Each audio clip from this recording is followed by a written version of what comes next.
বিসমিল্লাহির রহমানির রহিম। আহ, আমরা এখন শুরু করতে যাচ্ছি ফৌজদারি কার্যবিধি। ফৌজদারি কার্যবিধির লিখিত অংশের রিভিশন অংশ, মানে রিভিশন করব আর কি। তো ফৌজদারি কার্যবিধির সাজেশনটা বা একেবারে ফার্স্ট পেজ বের করেন। প্রথম যে প্রশ্নটা আসে আছে সেটা হলো ফৌজদারি আদালতের শ্রেণী বিভাগ। তো ফৌজদারি আদালতের শ্রেণী বিভাগ মোটামুটি 6 ধারা আলোচনা করে দিবেন যে এই আদালত আছে। দায়রা জজ আবার দায়রা আদালতে 3 শ্রেণী, বিচারক থাকে 9 ধারা। এরপর নির্বাহী ম্যাজিস্ট্রেট এবং বিচারিক ম্যাজিস্ট্রেটের ক্ষমতা ও কার্যাবলী। আমাদের ফৌজদারি কার্যবিধিতে যেসব জায়গায় নির্বাহী ম্যাজিস্ট্রেটের কথা আছে সেগুলা লিখবেন, যে সময় যেসব জায়গায় বিচারিক ম্যাজিস্ট্রেটের কথা আছে সেগুলা লিখবেন। এটাই মোটামুটি। তো গ নাম্বার প্রশ্নটা যদি দেখেন, ক্রিমিনাল প্রসিডিউর কোড বিশেষ আইনের ক্ষেত্রে প্রয়োগযোগ্য কিনা। ফৌজদারি কার্যবিধি অবশ্যই বিশেষ আইনের ক্ষেত্রে প্রযোজ্য। দণ্ডবিধির ক্ষেত্রে প্রযোজ্য 5-1, আর বিশেষ আইনের ক্ষেত্রে প্রযোজ্য 5-2। দণ্ডবিধির ক্ষেত্রে কোন কোন আদালত বিচার করবে, এটা হলো 28 ধারা। বিশেষ আইনের ক্ষেত্রে কোন কোন আদালত বিচার করবে, এটা হলো 29 ধারা। সো এগুলার আলোচনা করার মোটামুটি প্রয়োজন মনে করছি না, এগুলা পারবেন আপনারা। একবার একটু দেখে যান। সাজা প্রদান সম্পর্কিত বিধান, সাজা প্রদানের ক্ষেত্রে দেখতে হবে ফৌজদারি কার্যবিধির 33 ধারা, যে জায়গায় বলেছে যে জরিমানা যদি কারাদণ্ড এবং জরিমানা প্রদান করা হয় তাহলে ওই জরিমানা অনাদায়ে ওই ধারায় সর্বোচ্চ যে কারাদণ্ড দিতে পারত তার 4/1 অথবা ওই ধারায় ম্যাজিস্ট্রেট সর্বোচ্চ যে কারাদণ্ড দিতে পারতো তার 4/1। এখানে দুইটা জিনিস, কখনো ম্যাজিস্ট্রেটের সর্বোচ্চ ক্ষমতা 4/1, কখনো ওই ধারায় সর্বোচ্চ যে সাজা দিতে পারতো তার 4/1। আর যে মনে রাখতে পারবেন না জাস্ট মনে রাখবেন সর্বোচ্চ সাজা 4/1। তো বিস্তারিত আর যাচ্ছি না। 2 নাম্বারের মধ্যে আহ পরোয়ানা ছাড়া গ্রেফতার করতে পারে পুলিশ, 54 পারে 9টা ক্ষেত্রে, এরপরে 55 পারে 3টা ক্ষেত্রে, এরপরে পারে 57 আমল অযোগ্য অপরাধের ক্ষেত্রে, তারপরে হলো 151। এই 4টা ধারা আলোচনা করে দিবেন। তারপরে গ্রেফতারকৃত ব্যক্তিকে পুলিশ হেফাজতে রাখার বিধান, এই এই অংশটুকু। Are the code of criminal procedure 1898 সংশ্লিষ্ট ধারা এবং বিখ্যাত রায়ের উল্লেখে গ্রেফতারকৃত ব্যক্তির অধিকার সময় আলোচনা করুন। গতবারই এসেছে। তো এটা আপনি ওই নর্মালি যখন কোনো ব্যক্তিকে বিনা পরোয়ানায় গ্রেফতার করতে করে তখন পুলিশ তাকে সর্বোচ্চ রাখতে পারে 24 ঘন্টা, এবং 24 ঘন্টার বেশি যদি রাখার দরকার হয় তাহলে যে আবেদনটা করে সেটাকে বলে রিমান্ডের আবেদন। এবং রিমান্ড মঞ্জুর করতে পারে সর্বোচ্চ কত ঘন্টা, সর্বোচ্চ 15 দিন। এবং রিমান্ড মঞ্জুর করার ক্ষেত্রে একটা বিখ্যাত মামলা আছে, blast versus Bangladesh, Bangladesh legal aid and services trust, এটা একটা এনজিও। ব্লাস্ট ভার্সেস বাংলাদেশ, এই জায়গায় মোটামুটি হাইকোর্ট ডিভিশন বা অ্যাপিলেট ডিভিশন কতগুলো দিক নির্দেশনা দিয়ে দিছে যে যখন বিনা পরোয়ানায় গ্রেফতার করতে যাবে অবশ্যই পুলিশের পরিচয় দিতে হবে। তারপরে গ্রেফতার করার পরে তারে তার পরিচিত লোকদের সাথে কথা বলার সুযোগ দিতে হবে, আইনজীবীর মাধ্যমে আত্মপক্ষ সমর্থনের সুযোগ দিতে হবে, তার শারীরিক অবস্থা সম্পর্কে রেকর্ড রাখতে হবে, তারপরে গ্রেফতার পর কখন কি করলো টললো এগুলো সব কিছু লিপিবদ্ধ রাখতে হবে। এরকম কতগুলো বিধিবিধান এই মামলায় দিয়ে দিছে আর কি। গ নাম্বার যদি দেখেন যে এই মামলা একই মামলায় ভিন্ন ভিন্ন অপরাধে দণ্ডিত হলে কিভাবে শাস্তি প্রদান করা যায়। একটা মামলায় একজন ব্যক্তিরে যদি দেখা গেল 3টা ধারায় 3 বছর 3 বছর 3 বছর করে সাজা দিছে, ব্যক্তি একজন মামলা একটা বা 3টা ধারায় সাজা দিছে, তাহলে এই 3 বছর 3 বছর 3 বছর যদি সে একবারে খাটে তাহলে তো 3 বছর খাটলেই সব শেষ হয়ে যায়। এখন একবারে খাটবে নাকি পরপর খাটবে, কনজিকিউটিভলি অ্যান্ড কনকারেন্টলি। কনজিকিউটিভলি মানে হলো একটার পর একটা ধারাবাহিকভাবে, আর কনকারেন্টলি মানে হলো একসাথে। আদালত যদি কিছু বলে না দেয় তাহলে খাটবে একটার পর একটা, আর আদালত বলে দিলে একসাথে কাটতে পারে। আর যতদিন মামলা চলাকালীন সময় সাজা খাটলো মূল সাজা থেকে বাদ যাবে, এটা বলছে 35-এর কম। 35-এর কম। তারপরে এটা একটু দেখে নিয়েন। মোটামুটি শান্তি রক্ষার মুসলেকা, এখানে যদি চলে আসি 4 নাম্বারটা একটু মনে রাখবেন যে শান্তি রক্ষার মুসলেকা হলো একটা প্রিভেন্টিভ অ্যাকশন বা প্রিভেন্টিভ রিলিফ। এখনো কেউ শান্তি ভঙ্গ করে নাই, এখনো কেউ অসদাচরণ করে নাই, বাট যাতে না করে। 106 ধারায় শান্তি রক্ষার মুসলেকা দিতে পারে 3 বছর বিচারিক আদালত বা আপিল আদালত বা হাইকোর্ট বিভাগ দিতে পারে। 107-এ নির্বাহী ম্যাজিস্ট্রেট বা জেলা ম্যাজিস্ট্রেট শান্তি রক্ষার মুসলেকার আদেশ দিবে 1 বছর। 108-এ রাষ্ট্রদ্রোহিতামূলক বিষয়ের ক্ষেত্রে সদাচরণের মুসলেকা 1 বছর। 109 ভবঘুরে সন্দেহভাজনের ক্ষেত্রে সদাচরণের মুসলেকা 1 বছর। 110 আপনার অপরাধগত অপরাধীদের ক্ষেত্রে সদাচরণের মুসলেকা 3 বছর। তো এর মধ্যে কি কি পদ্ধতি অবলম্বন করবে? 112তে বলছে কারণ দর্শানো, নোটিশ, যদি উপস্থিত থাকে তারে পড়ে শোনাবে 113, সমন দিবে 114, যদি আইনগত হেফাজতে থাকে ওয়ারেন্ট দিবে, এটাও 114, কারণ দর্শানো, নোটিশ এবং সমন একসাথে পাঠাবে 115, অভিযুক্ত ব্যক্তিকে ব্যক্তিগত হাজিরা থেকে অব্যাহতি দেবে শান্তি রক্ষার মুসলেকার ক্ষেত্রে 116, অনুসন্ধান করবে 117, আর যদি মনে করে যে সে আসলেই শান্তি ভঙ্গ করতে পারে মুসলেকার আদেশ দিবে 118, 118 বিরুদ্ধে প্রতিকার হলো 406 ধারায় আপিল, আর অব্যাহতি দিবে 119। এই তো কথা, এগুলা মনে রাখলেই ইনশাল্লাহ হয়ে যাবে।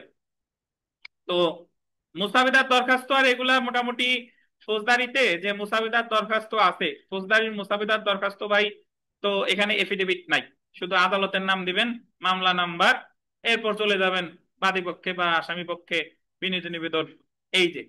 তবে এখানে একটা কথা মনে রাখা দরকার, যদি মূল মামলা করেন তাহলে বাদীর নাম, বিবাদীর নাম, সাক্ষীর নাম, ঘটনাস্থান, ঘটনার মানে সময়, তারপরে বিষয় অমুক ধারায়, এটা এভাবে দেওয়া লাগবে।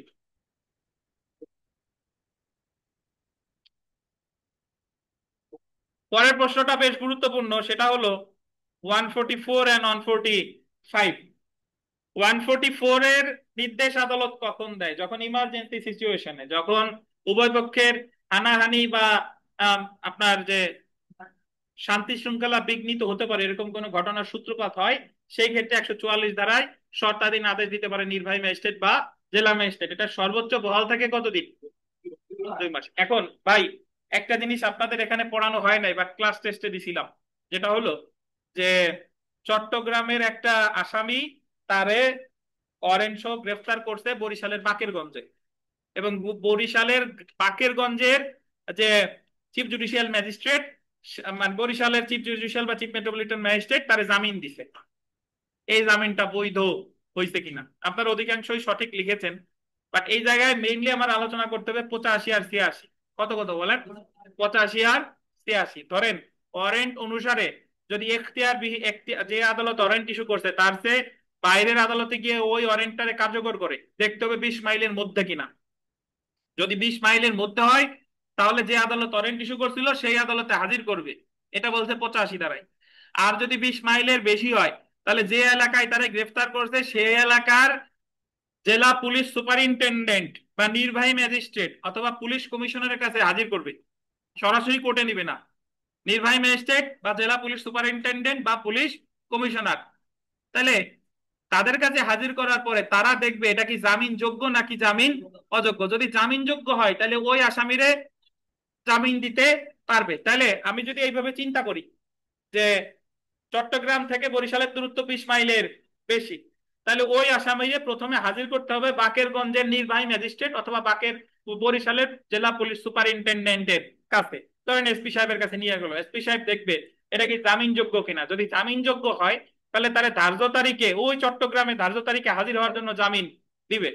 দেখলো যে জামিনযোগ্য না, তাহলে দেখবে যে এই জায়গায় 76 ধারার কোনো এন্ডোর্সমেন্ট আছে কিনা। 76 ধারাই হলো আদালত পুলিশকে ক্ষমতা দিতে পারে যে গ্রেফতার করবে সেই জামিন দিবে। 73 ধারা এন্ডোর্সমেন্টও নাই, জামিনযোগ্য না, দেখলো জামিন অযোগ্য, তাইলে উনার জামিন দেওয়ার ক্ষমতা নাই, তাহলে উনি পাঠাই দিবে চিফ জুডিশিয়াল অথবা চিফ মেট্রোপলিটন ম্যাজিস্ট্রেট আদালতে। তখন চিফ জুডিশিয়াল ম্যাজিস্ট্রেট আদালতে পাঠাই দিল, তখন ওই ব্যক্তি 86 ধারার বিধান অনুসরণ করে তিনি জামিন চাইতে পারবে। জামিন চাইতে পারবে ওই আদালতে। ওই আদালতে জামিন চাইলে আদালত তারে 497 ধারার শর্ত অনুসারে ইন্টারিম বেল বা অন্তর্বর্তীকালীন জামিন বাকেরগঞ্জের ওই আসামিকে জামিন দিতে পারে বরিশালের চিফ জুডিশিয়াল ম্যাজিস্ট্রেট। কিসের শর্তে? ধার্য তারিখে হাজির হবে ওই চট্টগ্রামের আদালতে। তাহলে বরিশালের বাকেরগঞ্জের জুডিশিয়াল ম্যাজিস্ট্রেট বা চিফ জুডিশিয়াল ম্যাজিস্ট্রেট যে জামিন ওই ঘটনায় দিয়েছিল এটা কি ছিল বলেন? বৈধ ছিল। ঠিক আছে, এ হলো কথা। এখন ফৌজদারি কার্যবিধির 144 ধারা যেটা বললাম, যে যদি উভয় পক্ষ কোনো ধ্বংসাত্মক কাজে লিপ্ত হওয়ার আশঙ্কা দেখা দেয় তাহলে 144 এর আদেশ দেয়। 144 এর আদেশ স্বপ্রণোদিত হয়ে দিতে পারে অথবা পক্ষগণের আবেদনের ভিত্তিতেও দিতে পারে। পরীক্ষা একবার প্রশ্ন আসছিল, খেয়াল রাখেন, এগুলা থেকে দিতে পারে, আসতেই পারে, যে 144 এর আদেশ জেলা ম্যাজিস্ট্রেট দেওয়ার পরে এরপর তিনি আরো 1 মাস এই আদেশ বৃদ্ধি করছে, তাহলে এটা সঠিক কিনা, এবং এই যে বৃদ্ধি করছে এর বিরুদ্ধে সংক্ষুব্ধ ব্যক্তির প্রতিকার কি? বুঝছেন? 144 এর আদেশ সর্বোচ্চ যদি দেয় তাহলে 2 মাস বেশি, 2 মাস থাকে, 2 মাসের বেশি যদি বাড়াইতে হয় কে বাড়াবে? সরকার গেজেট নোটিফিকেশনের মাধ্যমে। তাহলে এই যে যে সে আরো 1 মাস বাড়াইলো, এটা কি বলেন? আইনের লঙ্ঘন। এক্ষেত্রে সংক্ষুব্ধ পক্ষ রিভিশন দায়ের করতে পারে। 144 বা 145 এর বিরুদ্ধে প্রতিকার হলো কি বলেন? রিভিশন। ধন্যবাদ। আর 145 মোটামুটি ফৌজদারি মামলার মতো হলেও, বাট অ্যাকচুয়ালি এটা ফৌজদারি মামলা, মানে এটা হলো আধা দেওয়ানি এখতিয়ার। এর স্বভাব চরিত্র মোটামুটি দেওয়ানির মতো, বাট নামে আবার ফৌজদারি। তো এই ক্ষেত্রে যদি কোনো সমস্যামূলক প্রশ্ন আসে, আপনি দুইটা জিনিস মনে রাখবেন। ও তার আগে বলি নেই, 145 ধারার মামলা বাস্তবে যা করেন না না করেন, বইয়ের ভাষ্য অনুযায়ী দুইটা ক্ষেত্রে 145 ধারা মামলা করা যায়। যদি আপনার বেদখলের হুমকি দেয় তখনও 145 ধারা মামলা করা যায়। আবার যদি আপনার বেদখল করে ফেলে তখনও 145 ধারা মামলা করা যায়। এবং মামলা করার পর আদালত অনুসন্ধান করে দেখবে যে সর্বশেষ 2 মাসে কে দখলে ছিল। যে দখলে ছিল তারে প্রকৃত দখলকারী হিসেবে বিবেচনা করবে এবং তাকে তার দখল পুনর্বহাল করে প্রকৃত দখলকারী হিসেবে ঘোষণা করবে। এটা হলো 145-এর 4। আর তারে পুনর্বহাল করে দিবে যতদিন পর্যন্ত আইনগত পন্থায় উচ্ছেদ না হচ্ছে। এটা হলো 145-এর 6। তাহলে আপনার 145 নিয়ে যদি কোনো সমস্যামূলক প্রশ্ন আসে, আপনি মনে রাখবেন এই জায়গায় দুইটা অনুচ্ছেদ লাগবে, দুইটা ধারা লাগবে। 145-এর 4 আর 145-এর কত? 6। বিগত 2 মাসে যে দখলে ছিল তারে দখলকার মনে করবে, মানে 2 মাস পূর্বে তারা বেদখল করছিল। এটা হলো কত? 145-এর 4। আর তারাই তার দখল ফিরাই দিবে, এটা হলো কত? 145-এর 6। বুঝছেন? এ হলো কথা। আর বাদ বাকি যা আছে এগুলা পারবেন ইনশাল্লাহ, শিখাই দিছি আমরা। চলে আসি পরের প্রশ্নে। আর 145-44-এর মামলা লেখার পদ্ধতি তো জানেন। ওই যে প্রথমে ওই আপনি আদালতের নাম দিবেন, পিটিশন মামলা নং ডট ডট এত, তারপরে আপনার বাদী পক্ষ বনাম বিবাদী পক্ষ বা অপর পক্ষ, তারপরে দিবেন সাক্ষীগণ, ঘটনাস্থল, ঘটনার তারিখ, এগুলা সব মাঝ বরাবর দিবেন, মাঝ বরাবর। তারপর বাদী পক্ষে বিনীত নিবন্ধন, এই যে যদি তফসিল থাকে তফসিল দিয়ে দিবেন। কি ভালো লাগে না?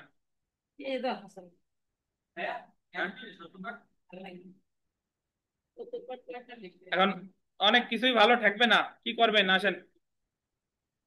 মামলা করা যায়, ফৌজদারি মামলা কয় ভাবে করা যায়? 2 ভাবে, একটা হলো থানায় আর একটা হলো কোর্টে। এটা কোথায় কিভাবে করা যায়? এফআইআর এর সাক্ষ্যগত মূল্য, এজাহারের সাক্ষ্যগত মূল্য বা জিআর মামলা সিআর মামলা পার্থক্য, ভিভিআই। জিআর মামলা সিআর মামলায় পার্থক্য, বা থানায় দায়েরকৃত মামলা কোর্টে দায়েরকৃত মামলার মধ্যে পার্থক্য একই। এটা পড়ে নেবেন ভিভিআই। কিছু কমন কোশ্চেন আসবে, এটা ভালো করে লিখতে হবে। গতবার আসছিল খালাস আর অব্যাহতি, খালাস আর অব্যাহতি এভাবে দিতে পারে। জিআর আর সিআর মামলার মধ্যে পার্থক্য আলোচনা করুন। পারবেন লিখতে? জিআর মামলা করে কোথায়? থানায়। আর সিআর মামলা কোর্টে। আর কি কি পার্থক্য আছে আরিফ সাহেব বলতে পারবেন? দু একটা। বিয়ার বিয়ার বিয়ার মামলা থানায় করা যায়, থানায় করে না, সরি, নালিশি মামলা গেছে নালিশে, হ্যাঁ নালিশ। আচ্ছা আমি একটু বলে দিই। আপনি ধরেন সিআর, উনি বিথিকা সিআর, কারণ আপনি একটা বলেন, ওটার ওটার বিপরীতে আপনি একটা বলেন। বলেন বলেন বলেন, আপনি সিআর এর একটা বলেন। আমি জিয়ার আছে আমল, জিয়ার মামলা আমলি, আমলি মামলা করা যায়। আমি একটু পার্থক্য বলে দিয়ে থামেন। দেখেন, জিআর মামলা সূচনা হয় এজাহারের মাধ্যমে, পরবর্তীতে যেটা এফআইআর, এফআইআর এর পরে হয়ে গেল কি? জিআর। আর জিআর মামলা শুধুমাত্র করা যায় আমলযোগ্য অপরাধের ক্ষেত্রে। অপরদিকে সিআর মামলা করা হয় কোথায়? ম্যাজিস্ট্রেটের কাছে। এটা আমলযোগ্য হইতে পারে, আমল অযোগ্য হইতে পারে। জিআর মামলায় কোনো শপথ বাক্য পাঠ করানো হয় না, কিন্তু সিআর মামলায় শপথ বাক্য পাঠ করানো হয়। জিআর মামলার ক্ষেত্রে তদন্ত করতে ম্যাজিস্ট্রেটের অনুমতি লাগে না, কিন্তু সিআর মামলার ক্ষেত্রে অবশ্যই ম্যাজিস্ট্রেটের অনুমতি লাগে। জিআর মামলা ধরেন আমলে নেয় 190-এর খ, সিআর মামলা আমলে নেয় 190-এর ক, নাকি? জিআর মামলায় রিমান্ডের আবেদন করা যায়, কিন্তু সিআর মামলায় রিমান্ডের আবেদন করা যায় না। এরপরে আপনি যদি বলেন যে অন্যান্য আরো অনেক, জি, জিআর মামলার ক্ষেত্রে সংবাদদাতা মামলা দায়ের করে কিন্তু নাম হিসেবে থাকে রাষ্ট্র বনাম অমুক, কিন্তু শেয়ার মামলার ক্ষেত্রে কি হয়, অমুক বনাম অমুক। ঠিক আছে, হ্যাঁ। তো এরকম একবার পড়লে ইনশাল্লাহ পেরে যাবেন। আমরা 7 নম্বর প্রশ্নে আসি। ফৌজদারিতে যে প্রশ্নটা আসতে পারে যে তদন্তের ক্ষেত্রে একজন পুলিশ অফিসার অপরিসীম ক্ষমতা ভোগ করে, বা ফৌজদারি মামলায় তদন্তের ক্ষেত্রে একজন তদন্তকারী কর্মকর্তার অসীম ক্ষমতা ভোগ করে, এটা বিস্তারিত আলোচনা করুন। এই প্রশ্ন যদি আসে তাহলে আপনি আলোচনা শুরু করবেন মোটামুটি 154 দিয়ে। আপনি বলবেন যে যে নালিশি মামলা, সরি, যখন কোনো আমলযোগ্য অপরাধ সংঘটিত হয় তখন সেটা এজাহার দায়ের করা হয় থানায়, এজাহার পরবর্তীতে এফআইআর হিসেবে পরিণত হয়। আর এফআইআর যখন 154 ধারায় রেকর্ড করা হলো, ম্যাজিস্ট্রেটের অনুমতি ছাড়া তদন্তকারী কর্মকর্তা তদন্ত করে 156(1)। অপরদিকে যখন আমল অযোগ্য অপরাধের তথ্য থানায় দেওয়া হয়, সেটা জিডি বা জেনারেল ডায়েরি হিসেবে রেকর্ড করা হয়। পরবর্তীতে 155(2) ধারা অনুসারে প্রথম শ্রেণী ম্যাজিস্ট্রেট বা দ্বিতীয় শ্রেণী ম্যাজিস্ট্রেট নির্দেশ দিলে সেটাই পুলিশ তদন্ত করতে পারে 155(2)। তো জিআর মামলা হোক বা নন জিআর হোক, যাই হোক না কেন, এই তদন্তের ক্ষেত্রে কিন্তু ফলো করবে 160 থেকে 173, 160 থেকে 173। তো তার মধ্যে ঘটনার সম্পর্কে যারা জানে তাদেরকে লিখিতভাবে হাজির হওয়ার জন্য নির্দেশ দিবে তদন্তকারী কর্মকর্তা 160। সে হাজির হতে বাধ্য, তবে তাকে জোরপূর্বক টেনে হেঁচড়ে হাজির করা যাবে না। যদি সে হাজির হয় তাহলে তার মৌখিক বক্তব্য লিখিত উপায়ে লিখে নিবে, লিপিবদ্ধ করবে, এটা বলছে 161। সে সকল প্রশ্নের উত্তর দিতে বাধ্য, তবে তাকে যে প্রশ্নের উত্তর দিলে সে নিজেই দোষী সাব্যস্ত হইতে পারে এই প্রশ্নের উত্তর দিতে সে বাধ্য না। এটা হলো 161। 162-তে বলছে 161 দ্বারা বিবৃতি কে স্বাক্ষর করবে, আর 161 দ্বারা বিবৃতি কখন ব্যবহার করা যাবে কখন ব্যবহার করা যাবে না, এটা বলতে কত, 162। 161 দ্বারা বিবৃতিতে তদন্তকারী কর্মকর্তা স্বাক্ষর করবে, এটা হলো 162। আর 161 দ্বারা বিবৃতি বিচারে বা অনুসন্ধানে ব্যবহার করা যাবে না, সাক্ষ্য হিসেবে ব্যবহার করা যাবে না। তবে বিচারে বা অনুসন্ধানে ব্যবহার করা যেতে পারে সাক্ষ্য আইনের 32(1) অনুসারে যদি সেটা মৃত্যুকালীন ঘোষণা হয়, আর সাক্ষ্য আইনের 27 ধারা অনুসারে যদি সেই অনুসারে আলামত উদ্ধার করা হয়। এই দুইটা ক্ষেত্রে 161 সাক্ষ্য হিসেবে ব্যবহার করা যাবে। এছাড়া সাক্ষ্য আইনের 161 দ্বারা জেরার সময় আসামি পক্ষ ব্যবহার করতে পারবে ওই সাক্ষীর সাক্ষ্য এবং 161 এর বিবৃতির পরস্পর বিরোধিতা প্রমাণের জন্য, এটা বলছে সাক্ষ্য আইনের 145। এবং বাদী পক্ষ বা রাষ্ট্রপক্ষ এটা সমর্থনমূলক সাক্ষ্য হিসেবে ব্যবহার করতে পারে সাক্ষ্য আইনের 157 ধারায় পুনঃজবানবন্দির সময়। এই তো, এটা নিয়ে আলাদা প্রশ্নই আছে যে 161 এর বিবৃতি কখন ব্যবহার করা যায় আর কখন ব্যবহার করা যায় না। অতঃপর 163-তে বলছে সাক্ষীরে ভয় ভীতি হুমকি দেওয়া যাবে না, 64 প্রযোজ্য ম্যাজিস্ট্রেটের ক্ষেত্রে। 65-66-তে বলছে যে ঘটনাস্থল তল্লাশি করতে পারে বা কোনো স্থান তল্লাশি করতে পারে তদন্তকারী কর্মকর্তা, নিজের এলাকা হইলে 165, অন্য জায়গায় হলে 166। 167-তে বলছে পুলিশ রিমান্ড এবং তদন্তের সময়সীমা। 168-তে বলছে তদন্তকারী কর্মকর্তা তদন্তের শেষে থানার ভারপ্রাপ্ত কর্মকর্তার কাছে রিপোর্ট জমা দিবে। 168। যদি সাক্ষ্য অপ্রতুল থাকে তাহলে আইও অথবা ওসি সাহেব জামিন দিতে পারবে। 169। যদি সাক্ষ্য পর্যাপ্ত হয় তাহলে ওসি সাহেব এটা ম্যাজিস্ট্রেটের কাছে পাঠাই দিবে। 170। তারপরে সংবাদদাতা বা সাক্ষীদেরকে আয়োর সাথে যেতে বাধ্য করা যাবে না বা যেতে চাইলে বাধা দেওয়া যাবে না। 171।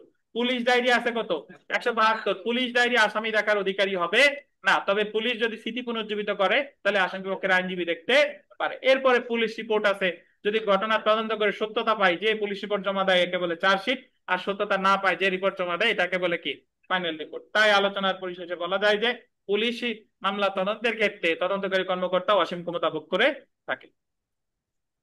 কি জানবেন কি আছেন কে? 160 থেকে 73। হ্যাঁ, দিতে পারবেন না। আচ্ছা, এরপরে এখানে এই পর্যন্তই, আর বাদ বাকি যা আছে ইনশাল্লাহ পারবেন। এবং যে জিনিসটা একটু খেয়াল রাখা দরকার, অধিকতর তদন্তের আবেদন আমাদের ফৌজদারি কার্যবিধিতে নারাজি শব্দটা কোথাও নাই, বাট নারাজি আবেদনের একটা প্রতিশব্দ হচ্ছে অধিকতর তদন্তের আবেদন করা। তো আমাদের সিআর মামলা বা জিআর মামলায় বাদী পক্ষ বা রাষ্ট্রপক্ষ ওই তদন্ত প্রতিবেদনের বিরুদ্ধে যদি আপত্তি জানায় তারা বলে নারাজি। আর আরেকটা বাংলা হলো কি, অধিকতর তদন্তের আবেদন করা।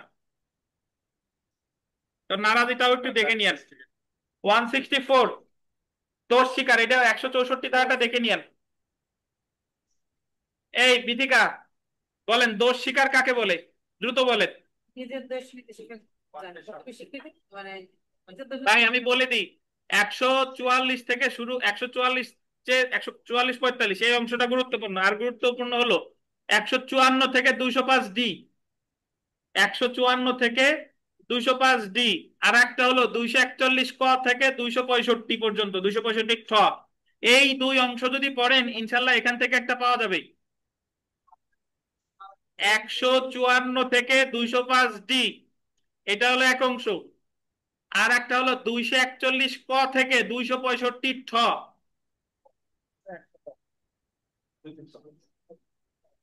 বুঝতে পারছেন?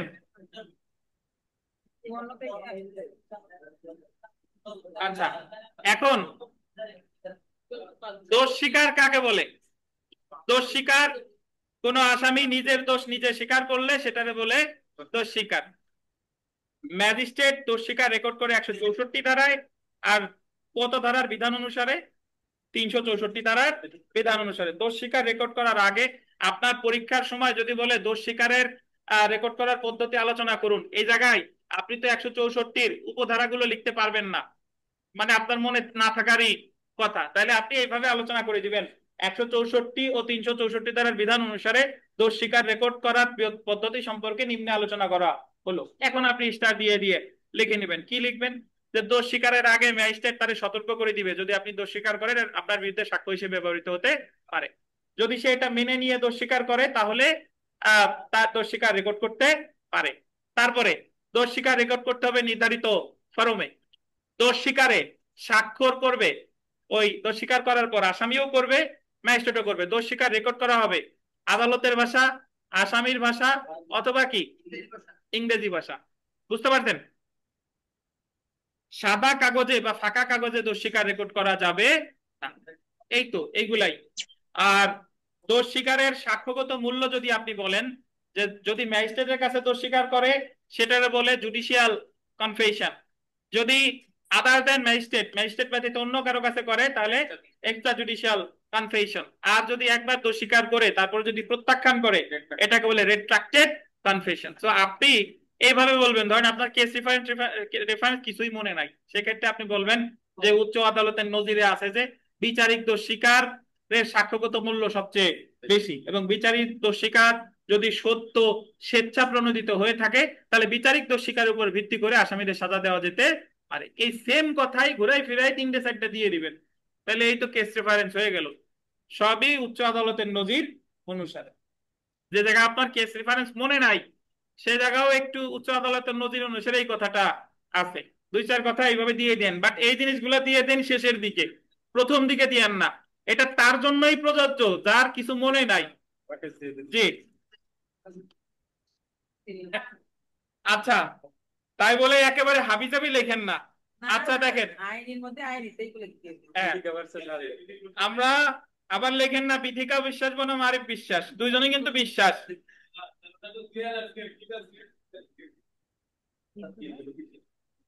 আচ্ছা, নারাজি দরখাস্ত মোটামুটি যা আছে এটা বললাম। নারাজি দরখাস্ত দেওয়ার পরে আসামি, এই আমাদের আরিফ সাহেব বলেন, আরিফ সাহেব একটা ফৌজদারি মামলায় কোন পরিস্থিতিতে আসামি নারাজি দরখাস্ত দিতে পারে?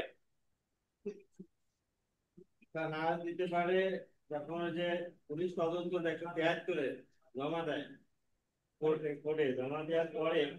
আসামি কখন দেবে সেটা বলেন। ও আসামি দেবে না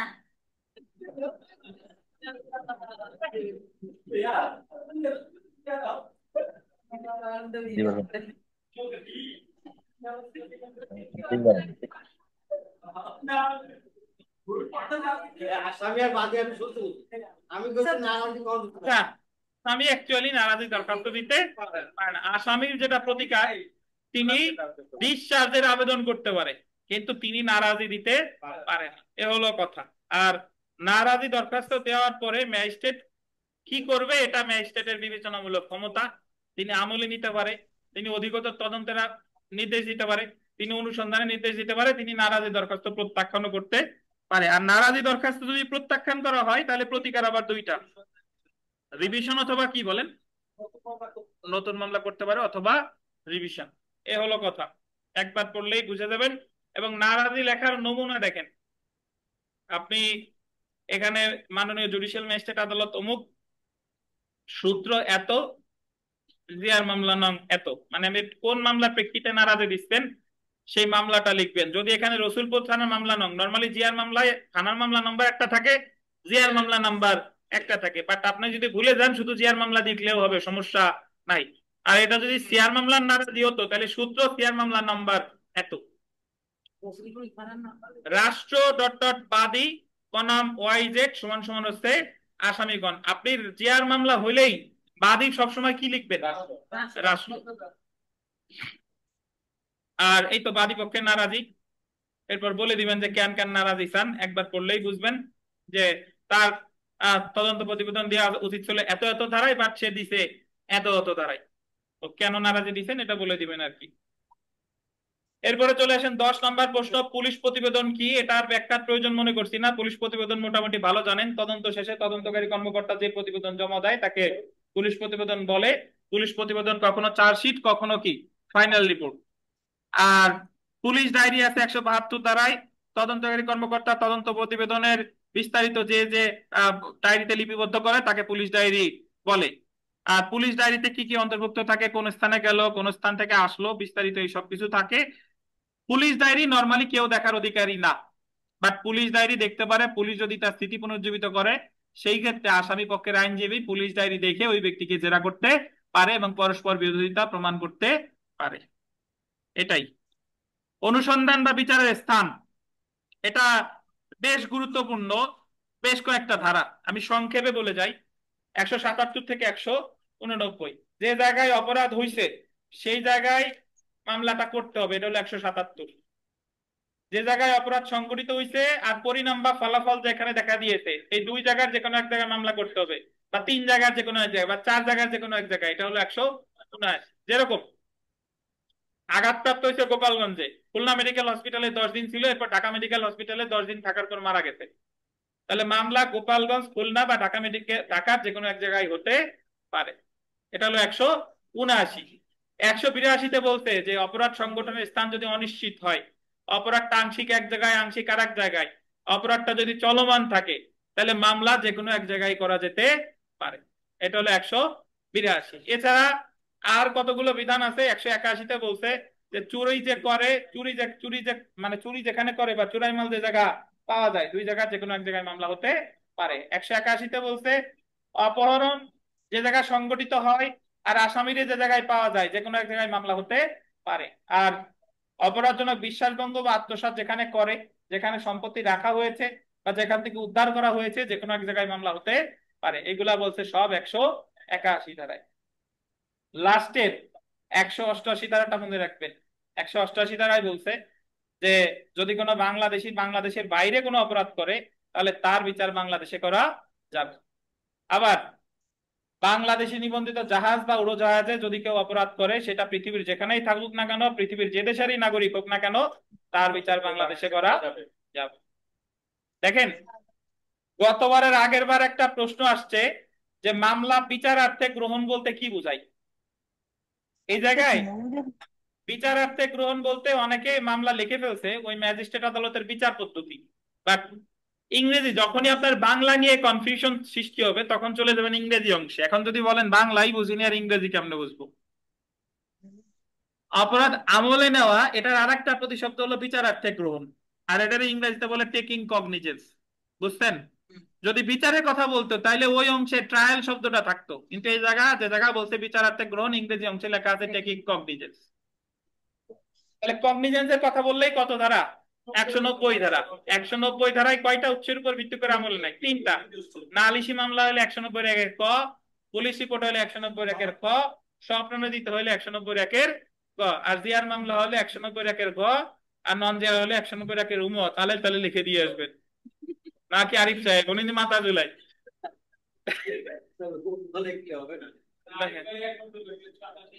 আচ্ছা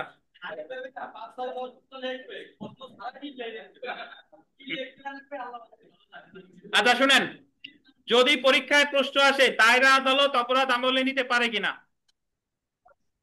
সরাসরি পারে না, মানে আদি এখতিয়ার সম্পন্ন আদালত হিসেবে পারে না, বাট ম্যাজিস্ট্রেট যদি ওনার কাছে পাঠায় তাহলে আমলে নিতে পারে। এছাড়া আর একটা বিশেষ বিধান একটু বলে দিই, সেটা হলো যে আমাদের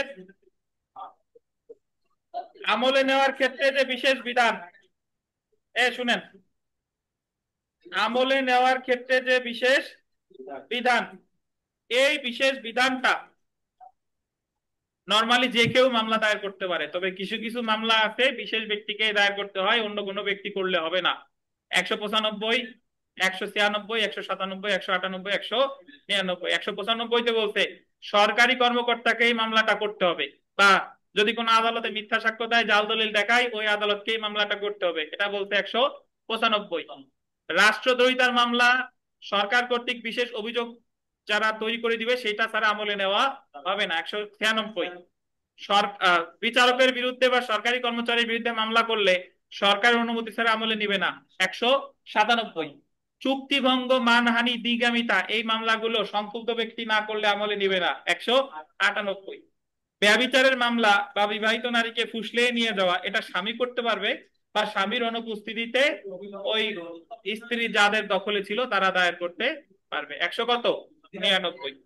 ধন্যবাদ। নালিশি মামলা, এটা যদি আসে, নালিশি মামলা কিভাবে দায়ের করা হয়, নালিশি দরখাস্ত পাওয়ার পরে একজন ম্যাজিস্ট্রেট কি কি করতে পারে, আমি তো মনে করি এই ধরনের প্রশ্ন আসলে আপনাদের মজা নিয়ে লেখা উচিত। যে নালিশি মামলা সেটা আমলযোগ্য হোক বা আমলযোগ্য হোক দায়ের করতে হয় কার কাছে, বিচারিক ম্যাজিস্ট্রেটের কাছে। তিনি 200 ধারায় জবানবন্দি নেন, কিছু কিছু ক্ষেত্রে জবানবন্দি দিতে বাধ্য না। যদি 192 ধারায় মামলা স্থানান্তরের পূর্বে ওই জবানবন্দি নেওয়ার দরকার নাই, আবার 192 ধারায় জবানবন্দি নিয়ে যদি পাঠায়, যার কাছে পাঠাইছে তার জবানবন্দি নেওয়ার প্রয়োজন নাই। আদালত বাদী হয়ে লিখিত মামলা করলে জবানবন্দি নেওয়ার প্রয়োজন নাই। সরকারি কর্মকর্তা বাদী হয়ে মামলা করলে জবানবন্দি নেওয়ার প্রয়োজন নাই। সবগুলো আছে 200। এখতিয়ারবিহীন আদালতে মামলা করলে ফেরত দিবে 201। পোস্টপোনমেন্ট ফর ইস্যু অফ প্রসেস, তদন্ত বা অনুসন্ধানের ইস্যু স্থগিত, মানে তদন্ত বা অনুসন্ধানের নির্দেশ দিবে, প্রসেস ইস্যু স্থগিত থেকে 202। খারিজ করতে পারে সরাসরি 203। আর যদি 200 ধারায় জবানবন্দি নেওয়ার পর সত্যতা পায় তাহলে সরাসরি আমলে নিবে 190 ক। আর 190 কতে আমলে নেওয়া মানে 204 ধারায় সমন অথবা ওয়ারেন্ট দেওয়া। 205 ধারায় বলছে যে মামলার সূচনা হয়েছে সমনের মাধ্যমে সেই মামলায় আসামিকে ব্যক্তিগত হাজিরা থেকে অব্যাহতি দিতে পারে, তবে বিচারিক নজিরে আছে যে আর মামলা সব মামলাই আপনার 205 ধারায় ব্যক্তিগত হাজিরা থেকে অব্যাহতি দিতে পারে আসামিকে।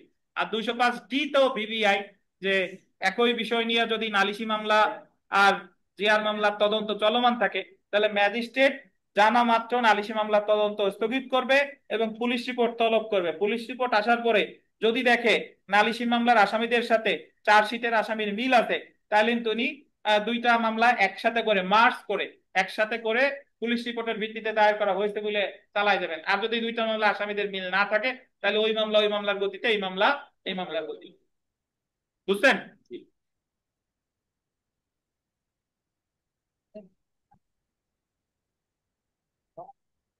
চার্জ চার্জ জটিল লাগে বাদ দিবেন, বা চার্জ অ্যাকচুয়ালি অত জটিল না, ডিক্রিজারির মতো চার্জ তো জটিল হওয়ার কথা না। চার্জ হলো মামলায় এক পক্ষ যেটা দাবি করে অপর পক্ষ যেটা অস্বীকার করে, তার মধ্যে কিছু কিছু দ্বারা একটু শুনে রাখেন, সব পড়া লাগবে না। চার্জে যদি ভুল থাকে, সেই ভুল যদি ন্যায় বিচার ব্যাহত না করে তাহলে গুরুতর বলে বিবেচিত হবে না, 225। চার্জ গঠন করছে যে তানভীর খোদা বক্সে হত্যা করছে 21শে জানুয়ারি, কিন্তু অ্যাকচুয়ালি 21শে জানুয়ারি হত্যাকাণ্ডটা হইছে 20 জানুয়ারি, আর ওর নাম খোদা বক্স না, ওর নাম হচ্ছে হায়দার বক্স। এখন তানভীর রে সাজা দেওয়ার পরে তানভীর বলতেছে যে যে মারা গেছে তার নাম তো খোদা বক্স না, তার নাম হায়দার বক্স, আমার তো খোদা বক্সের মামলায় সাজা দিচ্ছে, এই সাজা বৈধ হয় নাই।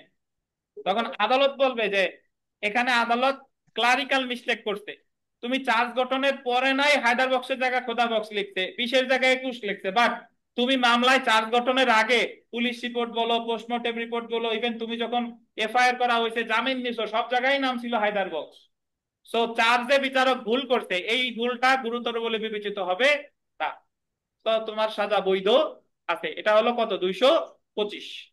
আর 232-এ বলছে যে চার্জে যদি ভুল থাকে, এই ভুলের কারণে যদি ন্যায় বিচার ব্যাহত হয়, তাহলে সেটা গুরুতর বলে বিবেচিত হবে। তানভীর প্রথম হত্যা করতে হায়দার বক্সকে।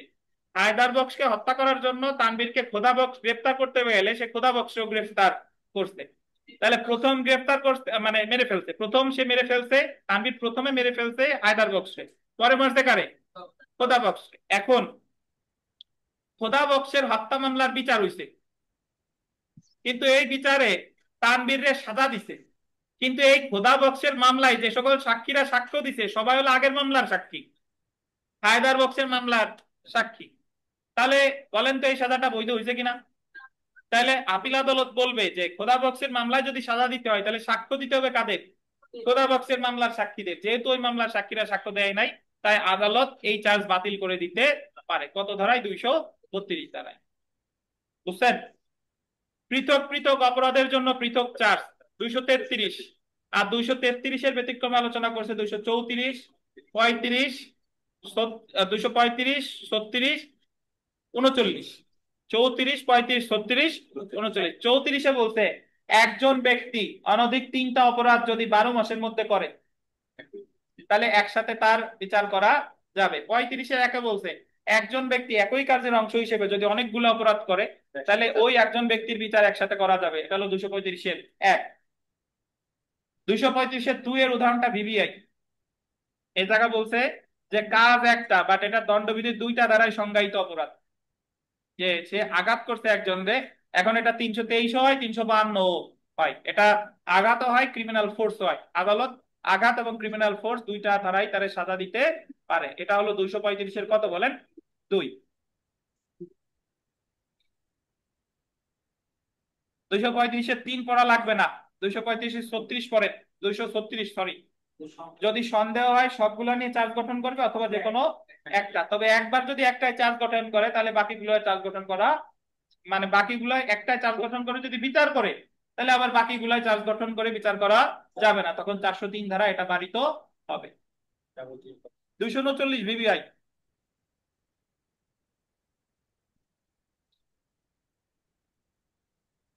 যে সকল ব্যক্তিদের একত্রে চার্জ গঠন করে বিচার করা যাবে। কাদের কাদের একত্রে চার্জ গঠন করে বিচার করা যাবে এটা আমি একটু মনে করাই দেই। যে একটা অপরাধ করতে অনেকজনে মিলে, এক। অপরাধ যে করে, অপরাধের সহায়তা যে করে, 2। 234-এর 3টা অপরাধ, অনধিক 3টা অপরাধ 12 মাসের মধ্যে করছে একাধিক ব্যক্তি, 3। একই কার্য প্রক্রিয়ার অংশ হিসেবে অনেকগুলো অপরাধ অনেকগুলো ব্যক্তি করছে, 4।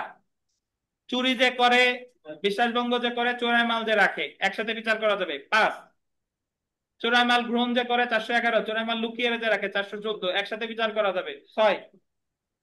মুদ্রা সম্পর্কিত অপরাধ যে করে আর যে সহায়তা করে দুইজনের বিচার একসাথে করা যাবে, 7। ঠিক আছে? আর মাঝে 237টা একটু বলে দিই যে যে অপরাধে চার্জ গঠন করতে সন্দেহ ছিল, 4টে সন্দেহ ছিল বাট একটাই চার্জ গঠন করতে। এখন বিচার করার পর জানা গেল যে সে আসলে চুরি করে নাই, সে আসলে বিশ্বাসভঙ্গ করছে, এখনো রায় ঘোষণা করে নাই, তাহলে বিশ্বাসভঙ্গের জন্য তারা সাজা দেওয়া যাবে। এটা হলো 237, মানে এখনো রায় দেয় নাই। চুরির চার্জ গঠন করেছিল কিন্তু জানা গেল সে বিশ্বাসভঙ্গ করছে, বিশ্বাসভঙ্গতে সাজা দেওয়া যাবে, ইভেন চার্জ গঠন না করেও সাজা দেওয়া যাবে। এটা হলো 237। আর 238 যেটা সর্বশেষ, যে একই প্রকৃতির অপরাধ করছে বাট চার্জ গঠন করা হয়েছিল গুরুতরটাই, কিন্তু সে করছে লঘুতরটাই। মামলা হয়েছিল 381-তে যে চোর চুরি করছে, কিন্তু জানা গেল সে চুরি সে করছে বাট চোর হিসেবে না, তাহলে তারা 379-তে সাজা দেওয়া যাবে। বুঝছেন? ম্যাজিস্ট্রেট দায়রা আদালতের বিচার পদ্ধতি ভিভিআই, এবং এখান থেকে অব্যাহতির দরখাস্তের মুসাবিদা আসতে পারে।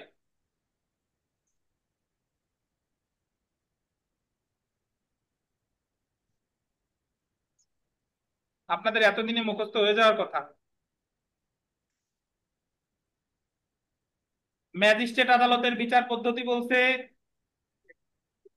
20 অধ্যায়, 20তম অধ্যায় নাকি? দায়রা আদালতের বিচার পদ্ধতি বলছে 23 অধ্যায়। ম্যাজিস্ট্রেট আদালতের বিচার পদ্ধতি সম্পর্কে বলছে 241 থেকে 250। দায়রা আদালত 265 ক থেকে 265 খ। 241 ধারায় বলছে ম্যাজিস্ট্রেট আদালত বিচারের ক্ষেত্রে নিম্নলিখিত কার্যপদ্ধতি, দ্যাট মিন্স 241 ক থেকে 250 অনুসরণ করবে। আর দায়রা আদালতের প্রতিটি মামলা পিপি দ্বারা পরিচালিত হবে। 265 ক। দায়রা আদালতে সবার আগে বক্তব্য শুরু করবে পিপি। 265 খ।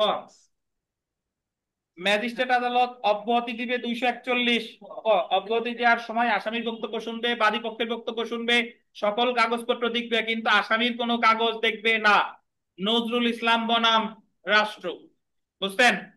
আসামি অন্যত্র ছিল, এই কাগজপত্র ওই মুহূর্তে দেখাইতে পারবে? পারবে না।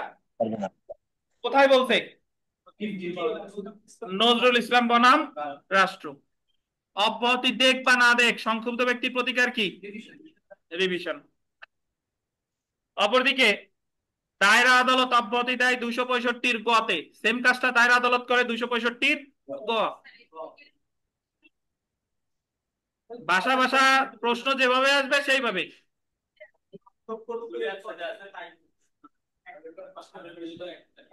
পরীক্ষায় যদি পার্থক্য আসে তাহলে এভাবে করবেন। আর যদি ধরেন প্রশ্ন যদি আসে যে অব্যাহতি কি, অব্যাহতি দেওয়ার সময় কোন কোন বিষয় বিবেচনা করা হয়, তাহলে আপনি তো শুধু অব্যাহতির যে বিষয়গুলো এগুলো বিস্তারিত আলোচনা করবেন। আচ্ছা হয়ে গেছে, দাঁড়ান দাঁড়ান, শেষ হয়ে গেছে, আর 20 মিনিট। আচ্ছা তাহলে 241 কতে হলো ম্যাজিস্ট্রেট আদালত অব্যাহতি দেয়। ম্যাজিস্ট্রেট আদালত অব্যাহতি দিলে সবসময় প্রতিকার হলো রিভিশন। সেম কাজটা দায়রা আদালত করে 265 গ। অব্যাহতি এবং চার্জ গঠন দুইটার শুনানি একই দিনে হবে। আচ্ছা যদি অব্যাহতি না দেয় তাহলে চার্জ গঠন করে 242। সেম কাজটা দায়রা আদালত করে কত বলেন? 265 গ। আচ্ছা চার্জ গঠন করার পরে ম্যাজিস্ট্রেট জিজ্ঞাসা করে যে আপনার বিরুদ্ধে এত এত চার্জ গঠন করা হলো, আপনি কি দোষী নাকি নির্দোষ? এই যে সে যদি বলে আমি দোষী, এটা বলে গিলটি প্লিট। বাংলায় দোষ স্বীকার, 164 ও দোষ স্বীকার, 243 ও দোষ স্বীকার। বাট 164 এ ইংরেজিতে বলে কনফেশন, আর 243 এ বলে গিলটি প্লিট। 164 এর সাথে সাথে সাথে সাজা দেওয়া যায় না, কিন্তু গিলটি প্লিটের সাথে সাথে সাথে সাজা দেওয়া যায়। তো গিলটি প্লিট করলে সাজা দিতে ম্যাজিস্ট্রেট বা আদালত বাধ্য না, সাজা দিতেও পারে নাও দিতে পারে। যদি সে গিলটি প্লিট করে তাহলে বলবে কেন আপনাকে সাজা দেওয়া হবে না, কারণ দর্শান। 243। সেম কাজটা দায়রা আদালত করে 265 উমা। আচ্ছা দোষ স্বীকার করুক বা না করুক, বিচার শুরু হয়ে গেছে। রায়ের আগ পর্যন্ত বাদ বাকি যা আছে ম্যাজিস্ট্রেট আদালত সবকিছু করে 244। দায়রা আদালত এক্ষেত্রে ভিআইপি। দায়রা আদালত সাক্ষ্য গ্রহণের দিন নির্ধারণ করে 265 চ, সাক্ষ্য গ্রহণ করে 265 ত। এবং উনি ম্যাজিস্ট্রেট আদালত 245-এ খালাস দেয়, খালাস অথবা দণ্ড। 245-এ খালাস অথবা কি দণ্ড। দায়রা আদালত 265 জতে দেয় খালাস। তিনি যদি মনে করে যে যতটুকু সাক্ষ্য গ্রহণ করা হয়েছে তা খালাস দেওয়ার জন্য যথেষ্ট, আসামির আর আত্মপক্ষ সমর্থনে জানানোর দরকার নাই, তাহলে দায়রা আদালত খালাস দিবে 265 জ। আর দায়রা আদালত যদি মনে করে যে না আসামির সুযোগ দেওয়া দরকার, আসামির সুযোগ দিবে সাফাই সাক্ষী দেওয়ার জন্য 265 জ। এরপরে যুক্তি তর্ক হবে 265 ইও, এবং 265 টতে হয় দণ্ড দিবে না হলে খালাস দিবে। আর পূর্ববর্তী দণ্ডাদেশ সম্পর্কে সাক্ষ্য নিবে 265 খ। ম্যাজিস্ট্রেট আদালতের ক্ষেত্রে নালিশি দরখাস্ত, নালিশি মামলার ক্ষেত্রে যদি নালিশকারী অনুপস্থিত থাকে খালাস দিবে 247। পিয়ার মামলা প্রত্যাহার করলে, যখনই প্রত্যাহার করুক না কেন, ওয়েদার চার্জ গঠনের আগে অথবা পরে, খালাস 248। আর 494 ধারা পিপি যদি জিআর মামলা চার্জ গঠনের আগে প্রত্যাহার করে তাহলে আসামি পাবে অব্যাহতি, চার্জ গঠনের পরে প্রত্যাহার করলে কি বলেন? খালাস। 249 ধারায় মামলার কার্যক্রম বন্ধ। মামলার কার্যক্রম বন্ধ করবে কোন ধরনের মামলা? সিআর মামলা ব্যতীত, সিআর নন সিআর যাই হোক না কেন, কিন্তু সিআর মামলার ক্ষেত্রে প্রযোজ্য হবে না। দীর্ঘদিন ধরে সাক্ষী হাজির করতে পারে নাই, তখন মামলার কার্যক্রম বন্ধ করে আসামিরে রিলিজ দিবে 249 ধারায়। এটা অব্যাহতিও না, এটা খালাসও না। আর রিলিজ দিলে সংক্ষুব্ধ পক্ষের প্রতিকার হলো রিভিশন করা বা পুনর্জীবিত করার আবেদন করা বা রিভিশন করা, মানে নতুন মামলা করা। জি। অপরদিকে দায়রা আদালতের 249 ধারায় মামলা দেওয়ার কোনো বিধান নাই। যদি ধরেন একটা সমস্যামূলক প্রশ্ন দিছে দায়রা আদালত, আপনার 249 ধারায় আসামির মুক্তি দিছে, বলেন তো এটা বৈধ কিনা? কি করবে এর বিরুদ্ধে? কি করবে? রিভিশন করবে। এর বিরুদ্ধে কি করবে? রিভিশন করবে।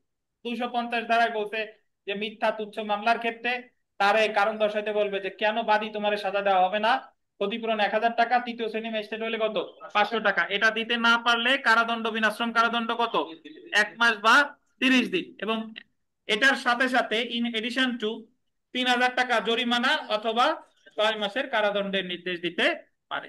এই ক্ষেত্রে প্রথম শ্রেণী ম্যাজিস্ট্রেট 100 টাকার বেশি ক্ষতিপূরণের আদেশ দিলে আপিল করা যায়, দ্বিতীয় তৃতীয় যাই দেখ না কেন আপিল করা।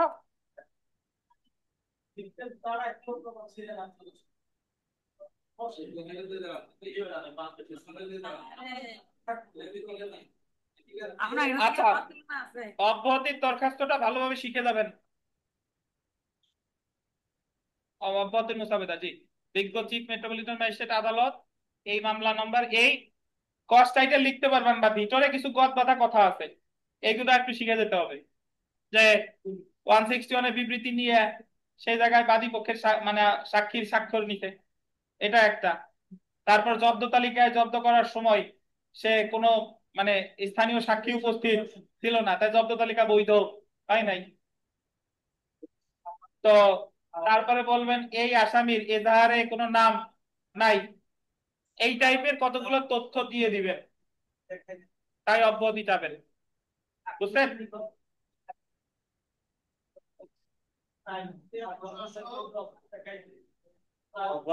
ম্যাজিস্ট্রেট দায়রা আদালত জড়ায় মনে সব দেখলাম না। আচ্ছা, এই শুনেন আরিফ সাহেব, আপনি জড়ায় লেখেন আর ছাড়াই লেখেন, হাতের লেখা তো ওই।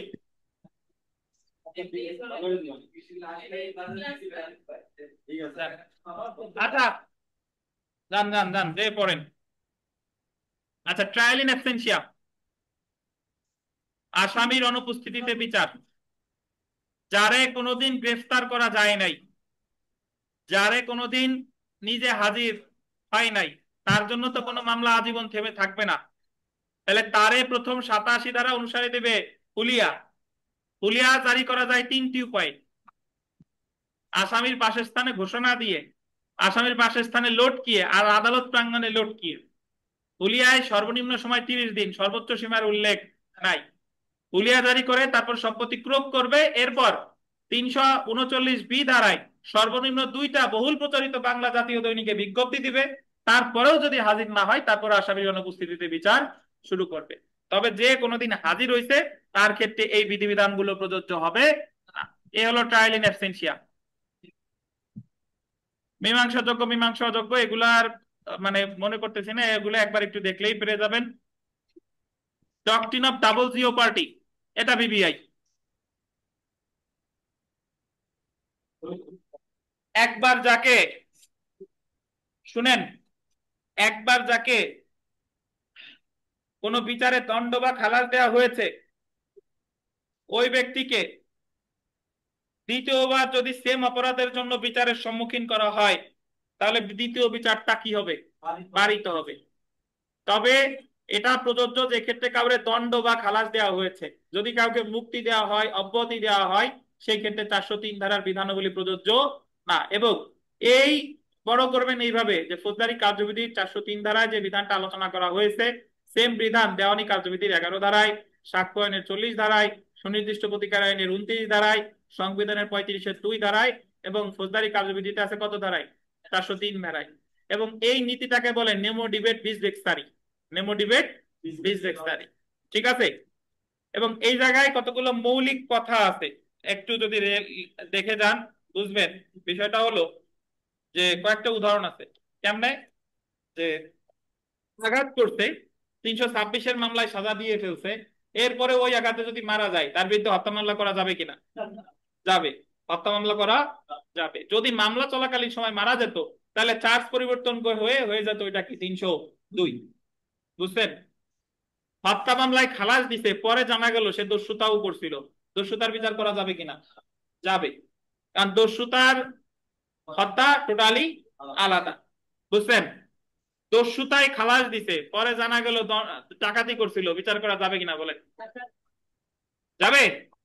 লিখে দিছিলাম যে দস্যুতায় খালাস দিল, পরে যদি জানা যায় যে সে ডাকাতি করছিল, তাহলে ডাকাতির মামলায় তারে বিচার করা যাবে। বুঝছেন? এই বিধানগুলো মনে রাখেন।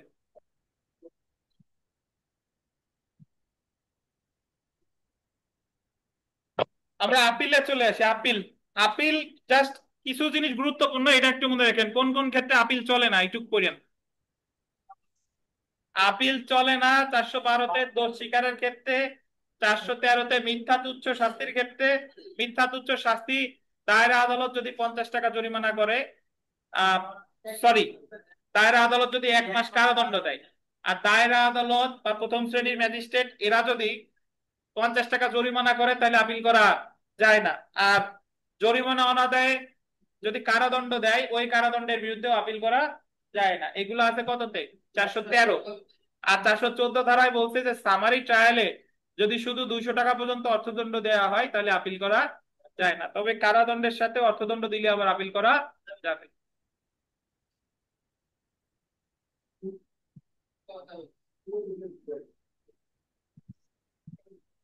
আচ্ছা, আপিলে একটা জামিনের দরখাস্ত আছে 426 ধারায়। 426-এ যদি মানে আপনার কারাদণ্ড দেয় বিচারিক আদালত অনধিক 1 বছর, কত বছর? অনধিক 1 বছর কারাদণ্ড দিলে তাহলে আপিল কোথায় করা যাবে? বিচারিক আদালতে। সরি, মানে জামিনের দরখাস্ত কোথায় করবেন? বিচারিক আদালতে। কিসের শর্তে? আপিলের শর্তে। আপিল দায়েরের শর্তে 426 ধারায়। এটা একটু খেয়াল করেন। হুম?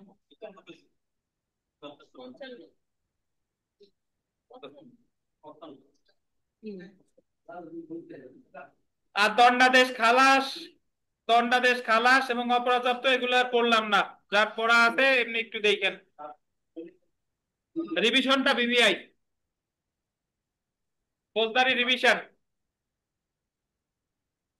উচ্চ আদালত কর্তৃক নিম্ন আদালতের আইনগত ভুল ত্রুটি সংশোধনের প্রক্রিয়ারে কি বলে? রিভিশন। রিভিশন করা যায় 2টা আদালতে, হাইকোর্টে 435 আর দায়রা জজের কাছে, সরি, হাইকোর্টে 439, দায়রা জজের কাছে 439 এর ক। যে জায়গায় যান না কেন সাথে নথি তলব লাগবে 435।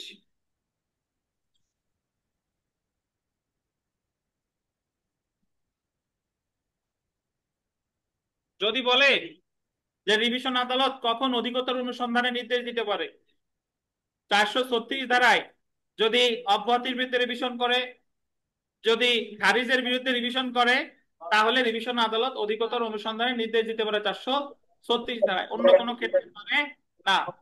আর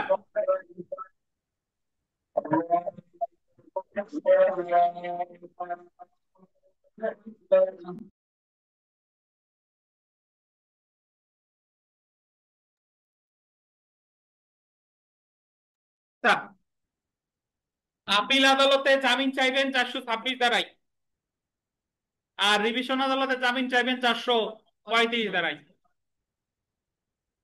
আর একটা হাইকোর্টের যে রিভিশনাল পাওয়ার, আপিল আদালতের যে যে ক্ষমতা আছে, আপিল হাইকোর্টেরও রিভিশন ক্ষমতা প্রয়োগে সেই সেই ক্ষমতা আছে। তবে তবে রিভিশন আদালত খালাসের আদেশকে দণ্ডাদেশে রূপান্তর করতে পারে না। আর দায়রা জজ যদি কোনো সিদ্ধান্ত দেয় সেটাই হস্তক্ষেপ করতে পারে না। এই 2টা ছাড়া আর বাদ বাকি সবই পারে। আর হাইকোর্টের রিভিশনে যা যা লিখবেন সেম জিনিসগুলো লিখবেন কোথায়? দায়রা জজের কাছে। এবং আপনি এই জায়গা সাবসেকশন দেওয়ার দরকার নাই, লিখবেন যে 439 ধারা অনুসারে হাইকোর্ট বিভাগের রিভিশনাল ক্ষমতা, এই আপনারা থামেন। আর 439 কতে হলো দায়রা জজের।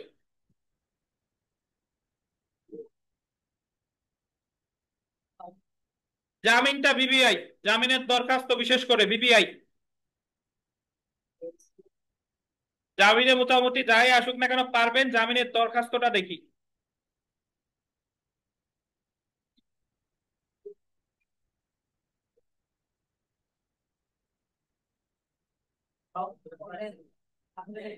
মামলা 426 দেখা।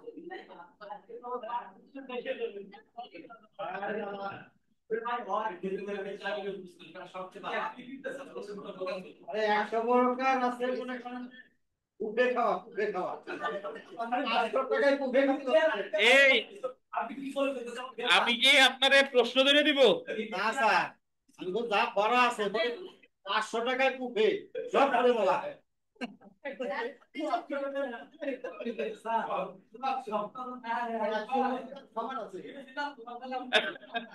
আচ্ছা দেখেন, আপনাদের যে কথা, ধরেন আমি আপনারে সব সাবজেক্টের তিনটে তিনটে প্রশ্ন করাইলাম, পরে পরীক্ষার হলে যে যখন বাঁধবেন না তখন আমারই গালাগালি করবেন যে টাকা পয়সা নিলো, বললো যে বাঁধবে, এখন তো আর বাঁধলো না। তো তার চেয়ে একটা প্রসেসের ভিতর থাকেন। দেখেন, তো এই জায়গায় 55 নম্বর পেজ শেষ হয়ে গেছে, খালি জামিনের দরখাস্তটা দেখেন। আহ, মোটামুটি এখানে যে বিষয়টা, যে ফৌজদারি কার্যবিধির 426(2) ক ধারায় আপিলের স্বার্থে বা শর্তে জামিনের প্রার্থনা। তো এই জায়গা এটা তো দণ্ড আপনারে দিয়ে দিছে। তো প্রথমে আদালতের নাম, সূত্র, কোন মামলা নাম্বার লিখবেন, তারপরে ধারা, ধারার পরে এই যে জিদান গং। জিদান গং শব্দ অর্থ জানেন? মানে আদার, আরো আসামি আছে। আরো আছে বনাম রাষ্ট্রবাদী বিষয় ফৌজদারি কার্যবিধি 426(2) ক মনে না থাকলে শুধু দিবেন কত? 426। সাপোজ কি এইভাবে আসবে না? বুঝি নাই। প্রশ্ন কিভাবে আসবে? এইটাই প্রশ্ন। প্রশ্ন কিভাবে আসবে? তাই প্রশ্ন আসবে যে অমুক একজন ব্যক্তি, তার বিরুদ্ধে ব্যভিচারের মামলা করা হয়, ব্যভিচারের মামলা শেষে আদালত ডিপজলকে 6 মাসের কারাদণ্ড প্রদান করে। এখন ডিপজলের পক্ষে একটা জামিনের দরখাস্ত মুসাবিদা করুন, এই দিল ফ্যাক্ট। এখন আপনি জামিনের দরখাস্তটা কোথায় করবেন? সাজা দেওয়া হয়ে গেছে, এটা 493, 97 না, এই জায়গা কত? 426। 426-এ দুই জায়গা করা যায়, একটা হলো আপিল আদালতে। ধন্যবাদ। আপিল থাক বা না থাক, 26 আমি তো ধরেন এইভাবে থাকবে না, এইভাবে থাকবে না।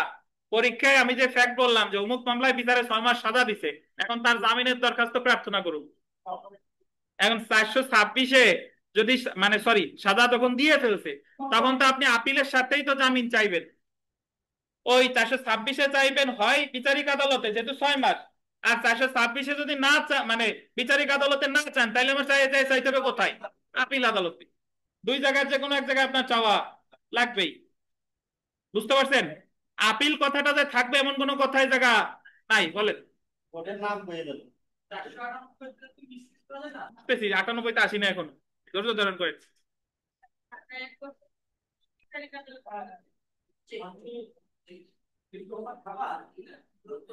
এই মিতা বুঝছেন? আচ্ছা, ধন্যবাদ। দেখেন, যারা পরে বেশি গুলাই বেশি নাকি বিথিকা, দেখেন। আচ্ছা, তাহলে ভাই একটু ধৈর্য ধারণ করেন, শেষ, একটু ধৈর্য ধারণ করেন। তো আসামি দেশের একজন নাগরিক, এগুলা সবকিছু বলা টলার পরে বলবেন মামলার বিচারে তারে 6 মাসের সাজা দিচ্ছে, তাই ফৌজদারি কার্যবিধির 426-এর বিধান অনুসারে আপিলের শর্তে জামিনের আবেদন বিচারিক আদালতে করা হয়েছে। তো যতদিন পর্যন্ত আপিল মানে আপিল করার সুযোগ দেওয়ার জন্য তাকে জামিন দিতে কি হয়? মর্জি হয়। শেষ। এ জায়গা হলফনামা টলফনামা কিছু দেওয়া লাগে না। আচ্ছা, এখন জামিনযোগ্য অপরাধের ক্ষেত্রে দরখাস্ত করবেন 496 ধারায়, আমলি আদালতে হোক বা বিচারিক আদালতে হোক। এখন যে আবার কইেন না স্যার জামিনযোগ্য বুঝবো কেমনে, দণ্ডবিধি পড়ায় আসছি, তো জামিনযোগ্য বুঝবেন কেমনে, এটা আপনার দায়িত্ব। জামিনযোগ্য অপরাধের ক্ষেত্রে জামিনের দরখাস্ত মামলা চলাকালীন সময়ে হয় 496, নাহলে কত? 493 বিচারিক আদালতে করেন, আর আমলি আদালতে করেন কত? 493। জামিন অযোগ্য অপরাধের ক্ষেত্রে আমলি আদালত যদি জামিন চাইবেন 497-তে, 497-তে যদি জামিন না দেয়, তাহলে আমার চলে যেতে হবে দায়রা জজ আদালতের কাছে, ফৌজদারি বিবিধ মামলা 498, ফৌজদারি বিবিধ মামলা। এখন দুইটার, হ্যাঁ বলতেছি, জামিন অযোগ্য মামলা যদি হয়, তাহলে আমলি আদালতে, ধরেন আমি উদাহরণস্বরূপ বলি যে এই যে আওয়ামী লীগের নেতা কর্মীরা ধরতেছে, তাহলে ধরার সাথে সাথে ওনারা জামিন চাইবে আমলি আদালতে 497 ধারায়। 497 ধারায় জামিন চাইলে ওনারা জামিন বর্তমানে দেয় না, না দিলে উনি এই জামিন যে নামঞ্জুর হইলো, উনি ফৌজদারি দায়রা জজের আদালতে ক্রিমিনাল মিসেলেনিয়াস কেস, ফৌজদারি বিবিধ মামলা দায়ের করবেন 498 ধারায়। দায়রা আদালত যদি জামিন দিলে তো দিল, আর যদি না দেয় তাহলে আবার ফৌজদারি মিসেলেনিয়াস কেস দায়ের করবেন 498 কোথায়? হাইকোর্টে। তাহলে হাইকোর্টের মুসাবিদা তো আপনার আসবে না, আপনার আসবে কত? আদালতের মুসাবিদা। তাহলে জামিনযোগ্য অপরাধের ক্ষেত্রে জামিন 496, জামিন অযোগ্য অপরাধের ক্ষেত্রে জামিন 497। আর 497-তে যদি জামিন না দেয় তাহলে ফৌজদারি বিবিধ মামলার মাধ্যমে জামিন চাইতে হবে 498। বুঝছেন? 498-তে মোট 3টা ক্ষমতা আছে। আগাম জামিন দেয় 498, ফৌজদারি বিবিধ মামলা করে 498, আর বেল বন্ডের টাকা কমানোর দাবি করে 498। বাট বেল বন্ডের টাকা কমানোর যে আবেদন, ওটা ফৌজদারি বিবিধ মামলা না। কিন্তু এই যে যে আপনার এটা, এই যে জামিন নিম্ন আদালতে না দিলে যেটা চাইলেন, এটা হলো ফৌজদারি বিবিধ মামলা। এখন দুইটার কস্ট টাইটেলে একটু পার্থক্য আছে। আপনি নর্মালি 496-97 জামিন চাইবেন, আদালতের নাম লিখলেন, সূত্র লিখলেন, ধারা লিখলেন, বাদী বিবাদীর নাম লিখলেন, মানে আসামি টাসামির নাম লিখলেন, বিষয় দিলেন 496 ধারা জামিনের দরখাস্ত। কিন্তু 98 এর দরখাস্তটার কস্ট টাইটেল এভাবে হবে না। 98 হলো প্রথমে বিজ্ঞ দায়রা জজ আদালত, ফৌজদারি বিবিধ মামলা নং ডট ডট এত, তারপরে ধারা লিখলেন, ধারা লেখার পরে বাদী বিবাদী বা আসামির নাম লিখে বিষয়তে গিয়ে লিখলেন যে ফৌজদারি কার্যবিধি 498 ধারা আবেদন যা নামঞ্জুর করছিল এত নম্বর মামলায় অমুক ম্যাজিস্ট্রেট কর্তৃক, সেটার বিরুদ্ধে 498 ধারায় জামিনের আবেদন। কিন্তু 96-97-তে কিন্তু কবে নামঞ্জুর হয়েছে এগুলো কিন্তু লেখার দরকার নাই, কারণ ওই জায়গায় তো নামঞ্জুর কখনোই হয় নাই, আপনি সরাসরি চাইছেন। বাট 98 দরখাস্তের বিষয় লিখতে হয় কবে নামঞ্জুর হয়েছে। এই যে আমি 57 নম্বর পেজে যদি আসে, এটা দেখেন,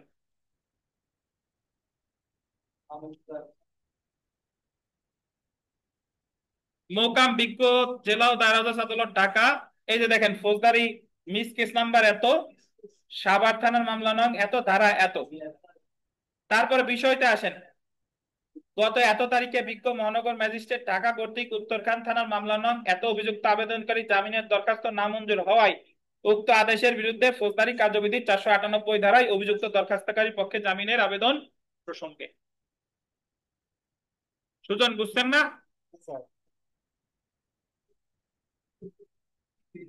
জানা পড়া লাগবে না, শেষ। হ্যাঁ,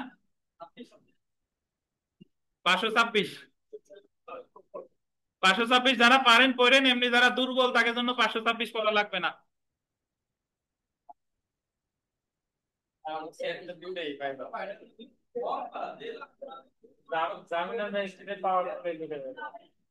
অনলাইনে যারা আছেন ইনশাল্লাহ আমরা যতটুকু করছি এখান থেকে বেঁধে যাবে। যদি কোনো প্রশ্ন থাকে জিজ্ঞাসা করতে পারেন, 5 মিনিট পরে করেন, এটা যে হইচই হচ্ছে।